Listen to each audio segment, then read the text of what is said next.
So in this video, I'm going to be talking about the preparation process, which you do before you actually take the test. And then after that, I'm going to be demonstrating how you actually take the test, things that you're going to see, things to do, things to keep in mind, just to make sure that the test taking process is as smooth as possible. So to prepare for the test, you want to go into your Blackboard course. You want to find the item that is going to be the link that you're going to click on to take the course. Now, you don't need to click on it right now, but right now the idea is just to get the details. You want to review the information about the test. It's possible this information might be inside of an announcement as well. So things you want to note, the time, the availability, how many times you can take the test. Other conditions as well, if they're described. It may vary from course to course, just because there isn't one set standard of communicating these kind of details. Every instructor has their own style, so it may vary from course to course. Now, once you review those details, you want to schedule a time to take the test. And this is important because once you start the test, the clock that's running for the test, it's not going to pause and it's not going to stop. So let's say you reviewed all of the details and you're ready to take the test. So the first thing you want to do is you want to check your computer. You want to make sure that you're going to be taking this test on a laptop or on a desktop. And if you're going to be taking the test on a laptop computer, then you want to make sure that you connect it to a power source, because the last thing you want is for the computer to go to sleep while you're taking the test. So we don't want that to happen. So make sure to plug the power into your laptop before you take the test.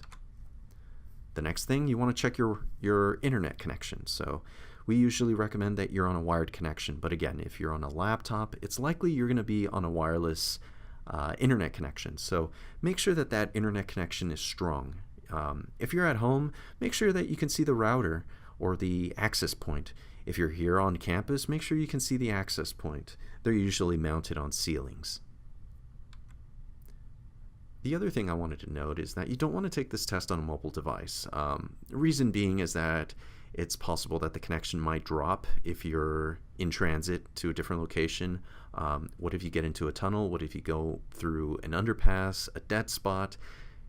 The connection's going to drop. So that's why we recommend taking the test on a laptop or on a desktop.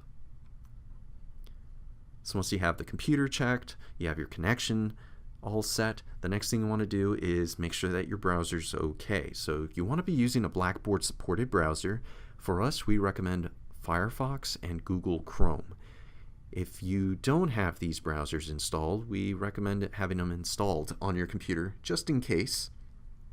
Now, these are free downloads. They're small downloads, so it'll only take about, let's say, less than 5 minutes to install both browsers. So if you want to install Firefox, you can get it at mozilla.org/Firefox.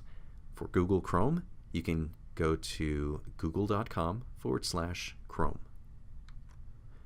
Go ahead and install these browsers. You can go ahead and close your browser and restart it, just to make sure that everything's clean and clear before you take the test. So those are the things that you want to take note of before taking your Blackboard test. Again, you want to review the test details, you want to schedule a time, then you want to go ahead and check your computer, you want to check the connection, and then you want to make sure that your browser's running correctly before you go ahead and take the test.